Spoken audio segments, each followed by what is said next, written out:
What's up, everybody? This is Mike, the Developing Dad, coming to you with another reflection on the Proverbs. It is May 19th, 2020, and we're going to be in Proverbs 19, verse 4. And it reads, "Wealth brings many new friends, but a poor man is deserted by his friend." All right, so here we have again, I'm going to talk about the purpose and the produce of the Proverbs. In this instance, we're just going to be picking up where we left off last time, where we discussed being wise in how you choose your friends. But there's also this section here, I believe at the end of chapter 18 into like the middle of chapter 19, where Solomon is really zooming in on what being rich and what being poor looks like in the context of friendship and in judgment, right? In facing the court and in matters of judgment. So this is something, again, that can be very instructive for us. We can learn much from what Solomon is teaching his son here. But the purpose is for him to be wary of wealth. Wary of wealth, and not in the sense that he should not want to acquire it, but wary in wealth when it comes to judgment, right?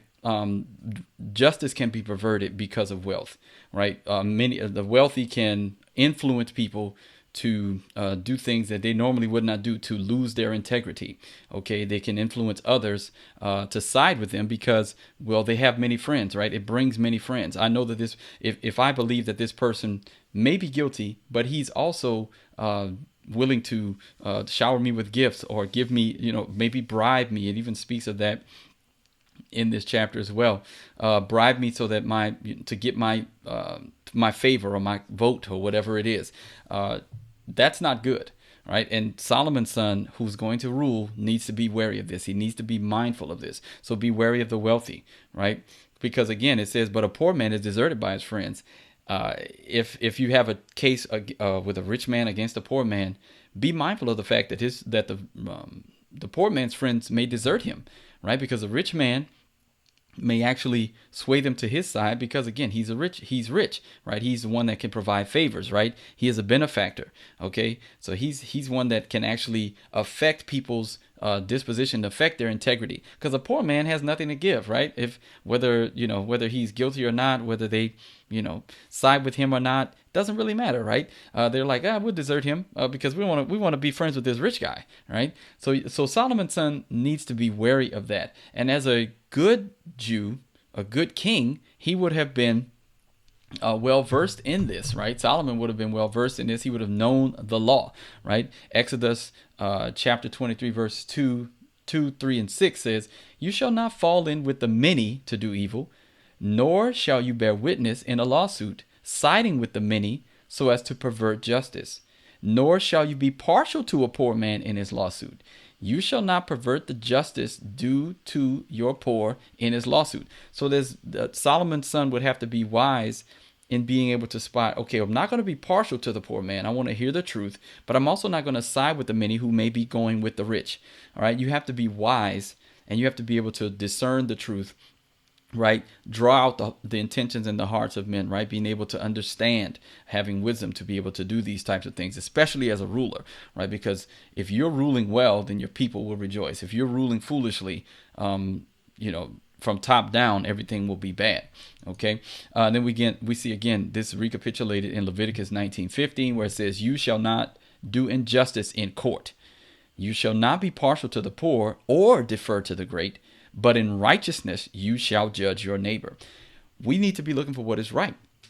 That's, again, when we're in position, especially as fathers, right? We have to rule in our households. We have to find out what is right and good. We have to take the time to listen to both sides of maybe our children's arguments and understand what is right, not show partiality to the girls or to the boys, right? Or to the older or to the younger. These are the types of things that we can glean this from the scriptures, right? This is not just instructive for those who are kings, but again, those who are ruling households, who the fathers who are ruling households. This is very important. We've got to be able to understand this, right? So don't do injustice in the court of our house. Okay, so don't be partial to the poor. Don't defer to the great. This is very, very instructive for us. And again, Solomon would have known this because he would have had made his own copy of the law. But his son needs to hear this instruction from him. And then again, this is recapitulated in Deuteronomy 16:19. You shall not pervert justice. You shall not show partiality, and you shall not accept a bribe. For a bribe blinds the eyes of the wise and subverts the cause of the righteous. Justice and only justice you shall follow, that you may live and inherit the land that Yahweh your God has given you. Justice is our pursuit, right? We want to know what is right and what is good. Justice is only found in the law of God. And that's something that we need to be reminded of. The only way we show love, the only way we can practice justice is by following the law of God. God has given us much good law to practice, to follow. We have it in case laws in the Torah. We can follow a lot of what we see there. Even in the prophets, we have application, what the Israelites weren't doing well, what they were doing well. The case law in the Torah, we have the law that Christ has given us, inscripturated by the apostles, and then also in the gospel accounts.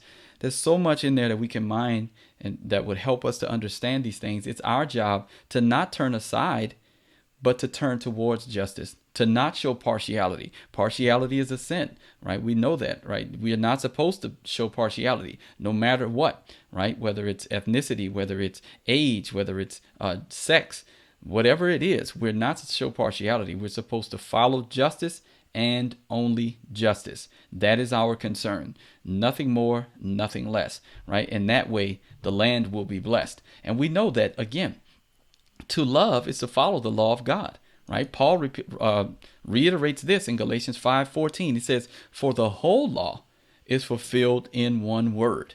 You shall love your neighbor as yourself. You shall love your neighbor as yourself. If the practices that we are performing, we would not want performed on us, right, then it's probably not something that is in love. That's not in line with the law of God, right? You think about the idea of the parapet on the roof, right?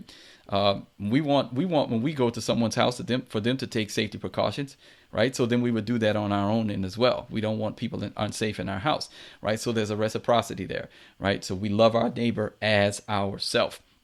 And that is what our calling is, right? That's how we fulfill the law, right? All of the laws, if you look at them, they're just caring for your neighbor, loving your neighbor as you would love yourself. Do unto others, right, as you would have them do unto you, right? All right, so think about this today. I pray that this blesses you. Today, again, I pray that we can think about love and justice in the context of the law of God and what that looks like in the life of the believer. All right, so don't forget to like, comment, and subscribe, and I'll see y'all on the next one. All right, grace and peace.